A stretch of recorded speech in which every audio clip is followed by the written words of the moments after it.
Hi, it's Lawyer Lisa. Uh, Today's post is going to discuss the fact that there really is no counterweight legal force against the totalitarian deep state and the municipal deep state and, the NGOs that are rolling out. Whenever I look and analyze the bills like Bill 36 in Canada or any of the legislation being pushed in the EU or even down to regulations on growing food in Australia, whenever I look at the total broad totalitarian viewpoints that are being rolled out, what I notice is that they are extensively planned. The legalese is perfect. It all works together. No stone is left unturned. And all I can think of is, wow, that's a lot of lawyers.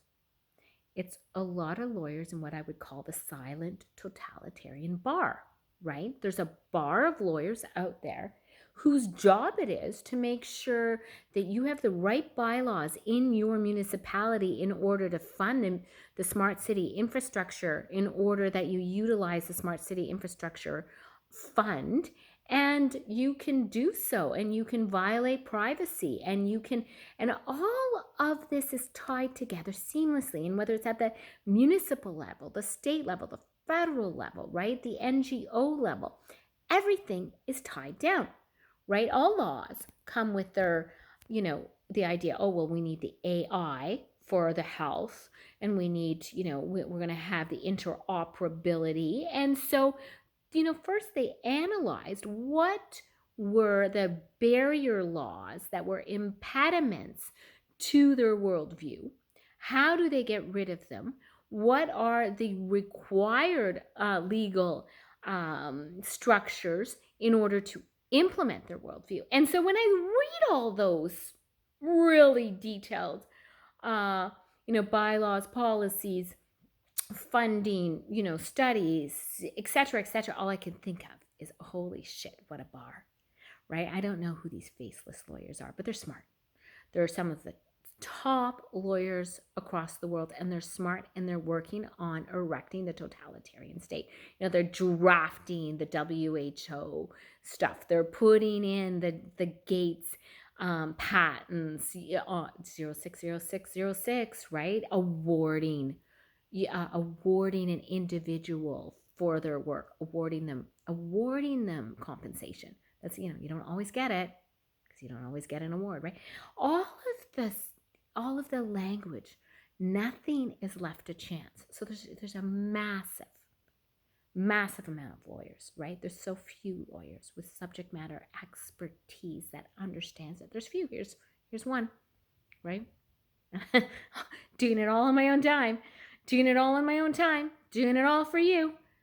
Okay, so there's, in law, generally speaking, if you, go to the who's who and the what's what of law, right, you're going to have two sides to every bar. Oh, look it's plaintiff insurance lawyers. Oh, it's insurance defense lawyers. They go to the same lunch and learns, right? They know each other, right? They know the top cases. They work together. Oh, criminal, right? The criminal defense, they're pleading out their cases. Sometimes they're going to trial. They know the prosecution. They sit down with them all the time. Two sides of the law, right? Same with, your class action, your big commercial cases, even on the deals. There's always two sides. This is the one area where I was like, no, there's no totalitarian CPD course being taught. There's no lunch and learn on what are the bylaws you need to be afraid of, right? Or, hey, how's privacy being impacted today through technology? Or, what's the municipal deep state doing with the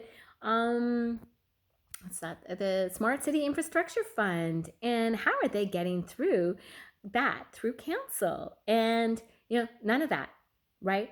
Oh, how are NGOs marching out unaccountable and taxing us? No, No, there are no legal courses or CPDs, continuing professional development, on how to get up to date on the law that is marching across all OECD countries and beyond. No, no, there's not, right? In the places where the common law or the civil law isn't well honed, I wonder if they're even trying to paper it as well, or maybe they're papering it anyways, right? What do we need to do to euthanize people?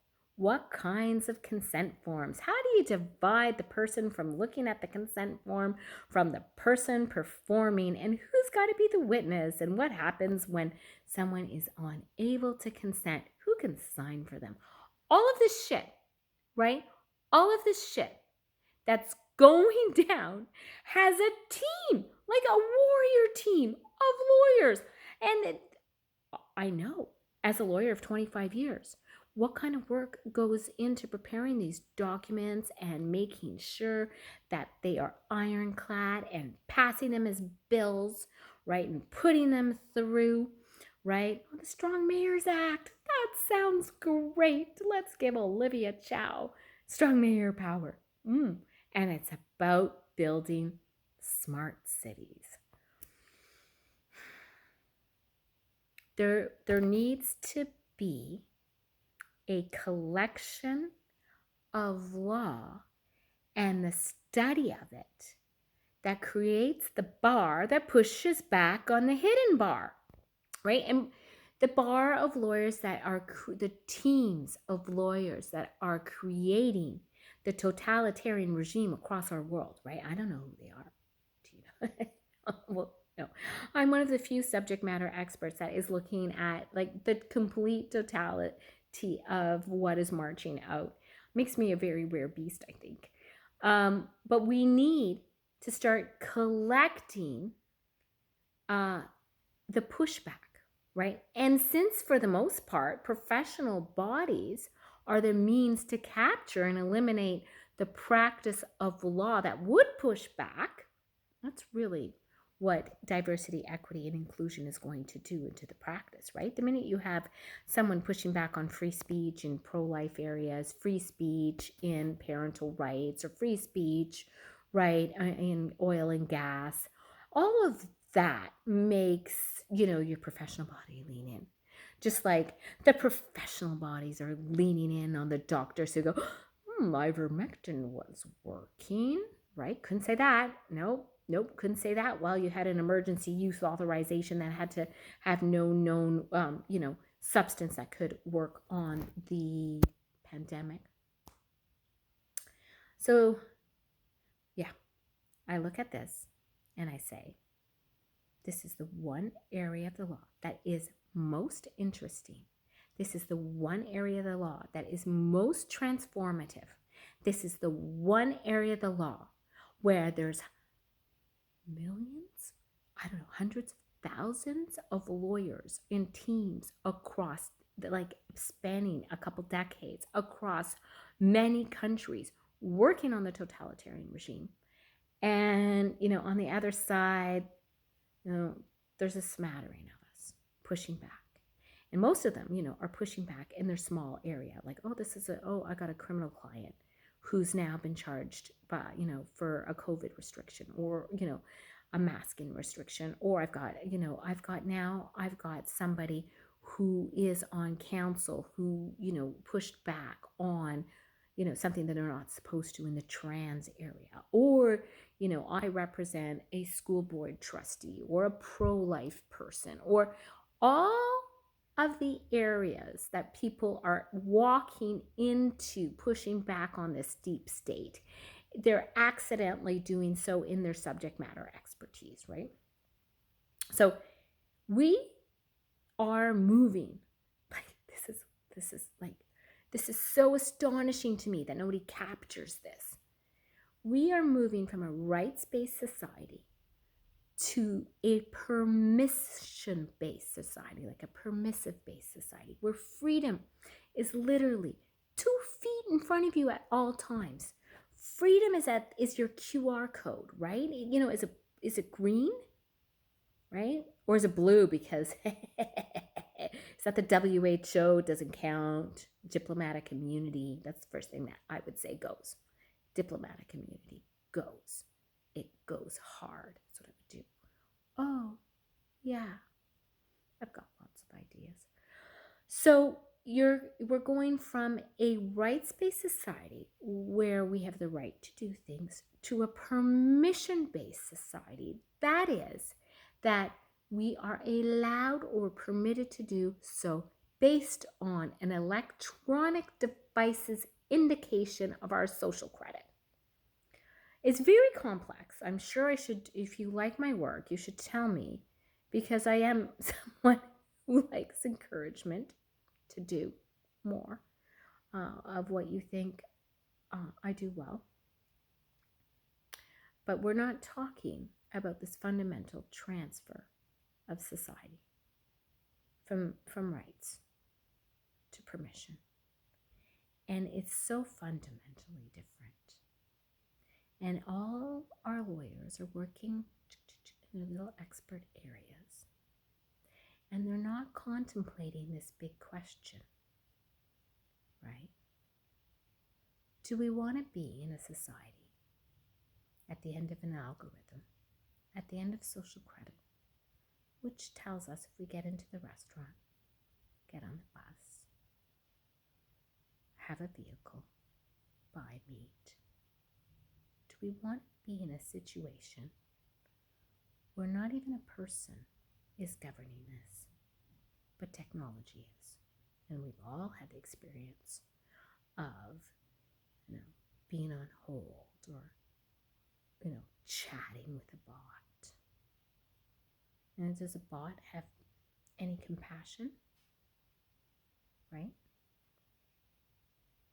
I have some more worrisome thoughts that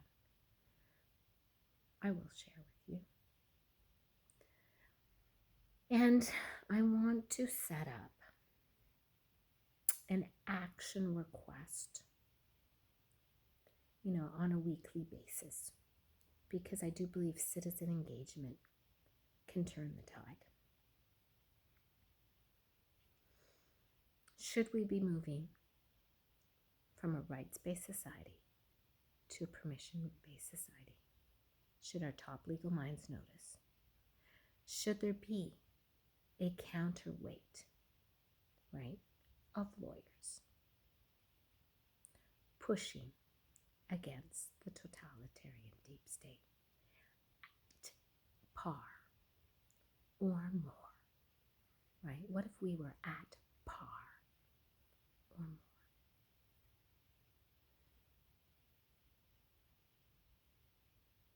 Well, I'm a subject matter expert. I hope you find my thoughts and discussions interesting and worthwhile. Like, share, subscribe.